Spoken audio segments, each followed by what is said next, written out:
Ndabashuje inshuti bakundwa bene data, mbifuriza umwaka mushya mwiza uzababere umwaka w'amata n'ubuki, kandi nje kubifuriza ngo uyu mwaka uzakunde gusoma ijambo ry'Imana.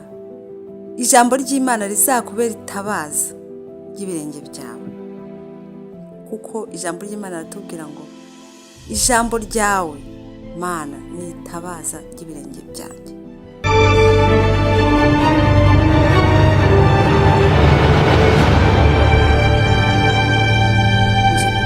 Ngo nawe uyu mwaka ijambo ry'Imana rizakubera itabaza, ijambo ry'Imana rizakuyobore, ijambo ry'Imana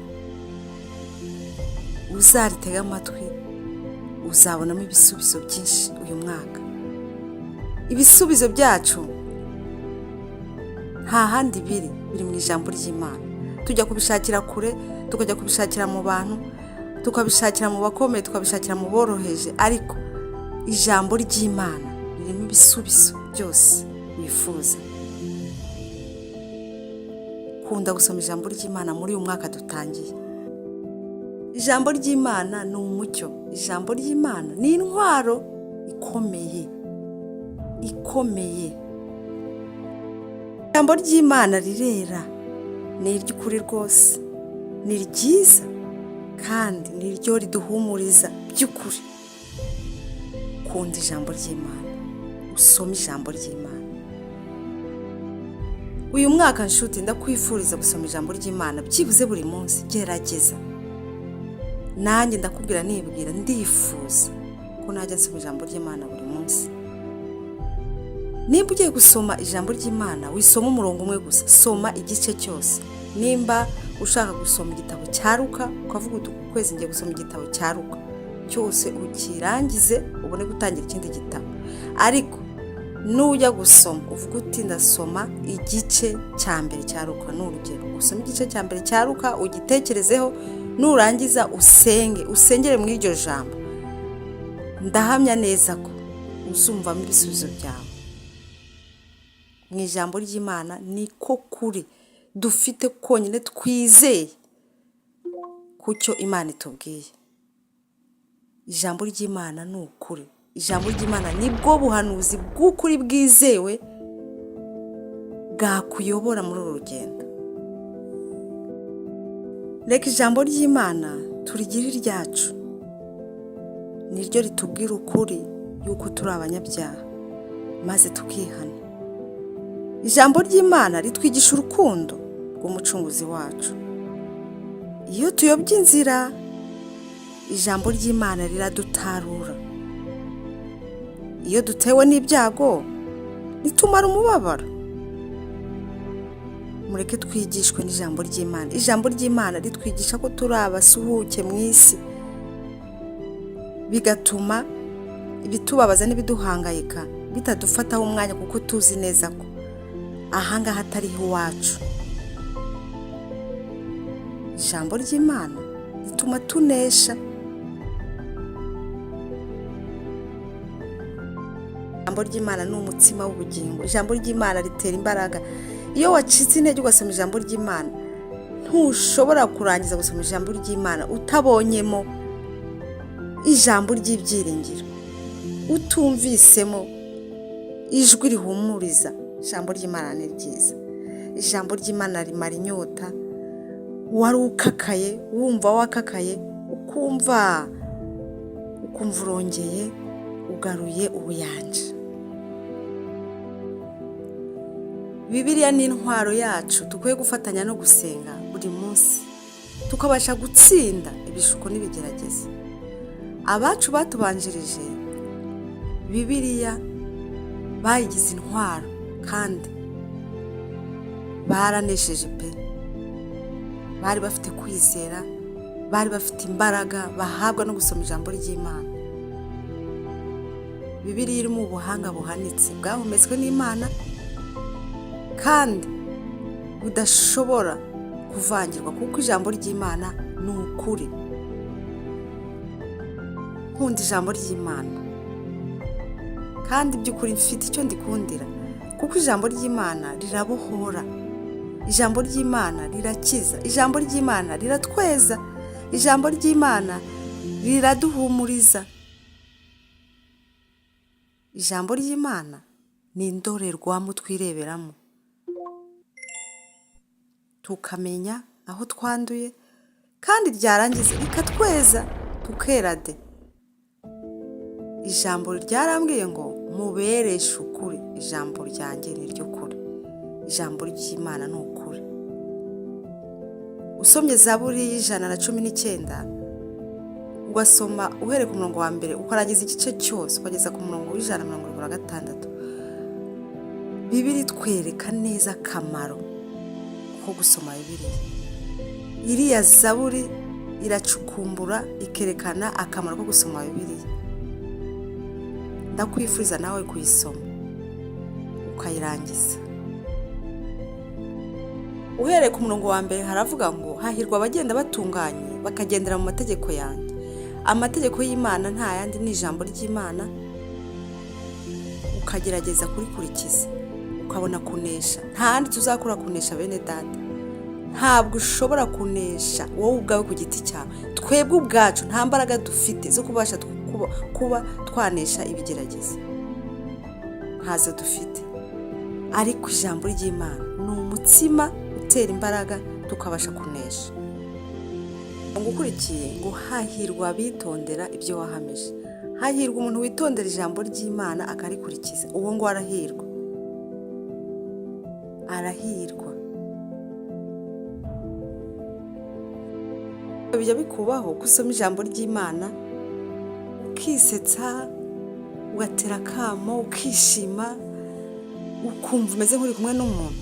Nanjye bijya bimbaho, nkumva rwose ndatangaye, ngasoma ijambo ry'Imana nkibaza ese ijambo ry'Imana ryabwiwe n'iki situation ndimo, ryabwiwe n'iki ko nari nkeneye ijambo. Kuko ijambo ry'Imana ni indorerwamo twireberamo. Ijambo ry'Imana ubu uri kuvugana n'Imana, kandi Imana iratuzi, izi ibyo dukeneye, izi uko waraye, izi uko wiriwe, izi byose kuri wowe.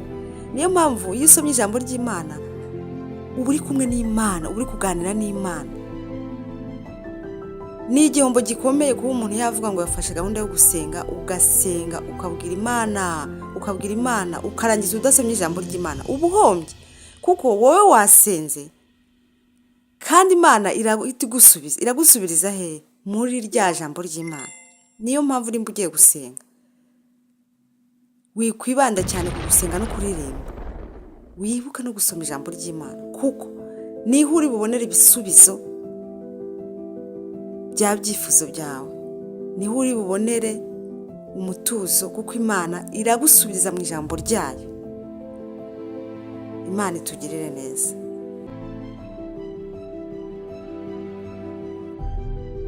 Umusomyi wa Bibiliya Ronald Reagan yabivuze neza cyane, aravuga ngo kuva ku rupapuro rwa mbere kugeza ku rupapuro rwa nyuma rwa Bibiliya dusangamo ibisubizo by'ibibazo byacu. Abraham Lincoln nawe yaravuze ati fata ibyo ushoboye muri Bibiliya, nurangiza ugire kwizera, bizakurinda umubabaro, uzabaho nta gahinda. Kandi koko ibyo ni ukuri. Nta handi hantu haba amagambo meza ahumuriza, nta handi hantu haba amagambo y'imbaraga nko muri Bibiliya. Ushobora gusoma Bibiliya wari ufite imigambi mibi, ugahita ufata icyemezo cyo guhinduka, ugahita ufata icyemezo cyo kugendana n'Imana, kuko aya magambo yahumetswe n'Imana. Niyo mpamvu afite ubushobozi bwo kudufasha, afite ubushobozi bwo kudukiza, kuko ni amagambo y'ukuri kandi yavuye mu kanwa k'Imana. Ngo isi n'ijuru bishobora guhinduka, ariko ijambo ry'Imana ngo ntishobora guhindukaho n'akanyuguti na kamwe. Amasezerano yose ari mu ijambo ry'Imana ni amasezerano y'ukuri.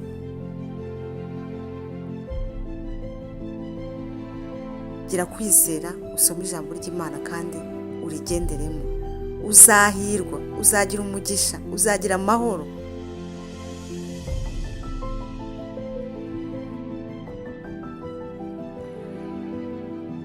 usomye Timoteyo wa kabiri ibice 3 ugahera ku murongo wa 16 kugeza ku wa 17 ukaharangiza, hatwereka uburyo ibyanditswe byera byose bifite umumaro.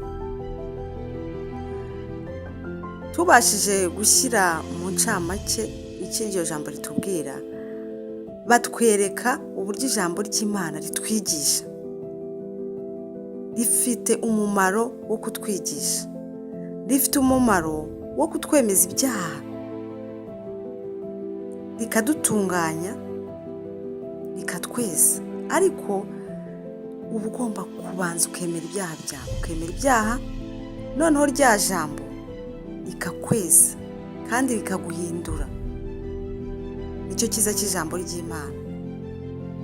Umuntu ashobora kukuganiza kubw'ibibi wakoze, akakubwira ati isubireho, ukemera rwose ukavuga uti nzisubiraho, ariko yamara kugenda ukumva ni ibyo akubwiye ntabwo ubishyikira. Ariko ijambo ry'Imana ubwaryo riradutsinda, rikatwemeza tukihana, kuko rifite imbaraga, ritunganya umuntu rwose akera de, kandi rituma umuntu aharanira gukiranuka. Ijambo ry'Imana rishobora kugukuza mu buryo bw'umwuka. Ni ibiryo, ni umutsima utera imbaraga, ni amafunguro yacu ya roho. Nimba udafata ijambo ry'Imana ngo risome, uzagwingira mu buryo bwa roho kuko ntabwo urya. Nimba utariye rero ntabwo uzabasha gukura.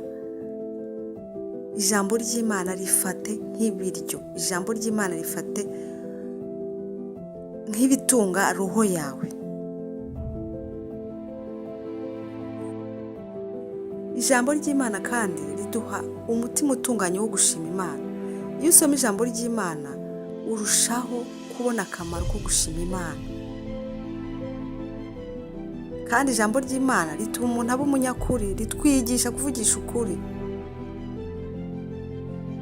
rituma tugira intumbero, kuba focus.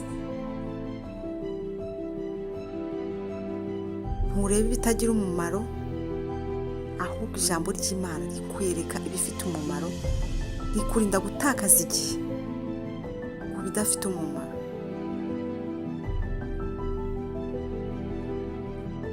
Imana rikuraho umugayo, rikuraho igisuzuguriro,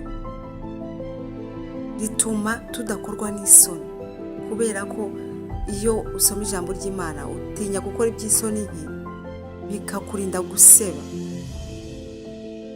Ijambo ry'Imana rirazura neza umuntu warugeze habi ageze ahakomeye mu bibi, ukajya kubona ukabona yarahindutse, yahinduwe n'ijambo ry'Imana.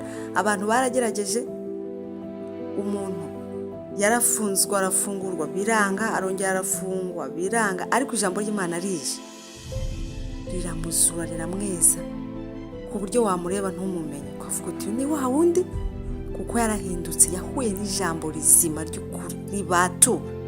Amen. Ijambo ry'Imana rituma duca bugufi. Umuntu usoma ijambo ry'Imana ahora ari umuntu uciye bugufi, ntabwo ajya ahangana, ntiwamusanga atongana, kuko ijambo ry'Imana ubwaryo ryamaze kumubamo, riramuyobora. Ijambo ry'Imana ni itabaza rimurikira intambwe z'ibirenge byacu, bigatuma ubona kure, ukabona ko nuza gutongana bitaza kugenda neza, ukabireka kuko ufite itabaza rikumurikira, ntabwo ugendera mu mwijima ukundi. Ni ishuri ritanga ubwenge. Ijambo ry'Imana ni ishuri, icyo cyo rwose ndakizi neza. Ijambo ry'Imana ni ishuri ryiza rikwigisha iby'ukuri. Bene data bakundwa, mvuze akamaro k'ijambo ry'Imana bwakwira bugacya. Ndahamya neza ko niba usoma ijambo ry'Imana nawe ubizi. Nkaba nkwifuriza uyu mwaka dutangiye ushyiramo ingufu mu gusoma ijambo ry'Imana, ukarikunda, rizakuyobora, rizaguhumuriza, rizagufasha mu buryo bwinshi.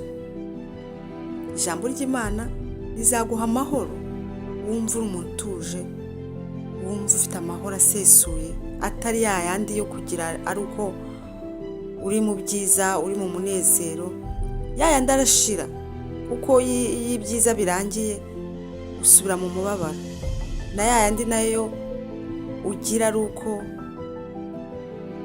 ubonye igitangaza. Iyo igitangaza kirangiye ubwo nayo amahoro ahita ajyana n'igitangaza. Ariko hari amahoro aba mu ijambo ry'Imana ahoraho, amahoro mu gihe ufite ikibazo ukagira amahoro, mu gihe ufite ibisubizo ukagira amahoro, mu gihe ufite ikibazo nabwo ukagira amahoro, kuko uzi neza ko Imana yawe muri kumwe kandi ibizi, bigatuma ugira amahoro. Kuko urugamba si urwawe, uru rugamba turwana rwo kuba muri iyi si twaje kwiga, ntabwo ari urwawe, ntabwo ari urwanjye. Imana iraturwanirira. Nimba tuba mu ijambo ry'Imana, Imana iraturwanirira, tuba munsi y'ukuboko kw'Imana ishobora byose, kandi Imana y'ukuri iraturwanirira. Ndangije rero nkwifuriza gusoma ijambo ry'Imana, kandi Imana ikagushoboza kugendera mu ijambo ry'Imana, ikakubera itabaza ry'ibirenge byawe muri uyu mwaka mushya dutangiye. Murakoze, murakarama, ndabakunda. Muhorane ijambo ry'Imana muri mwebwe.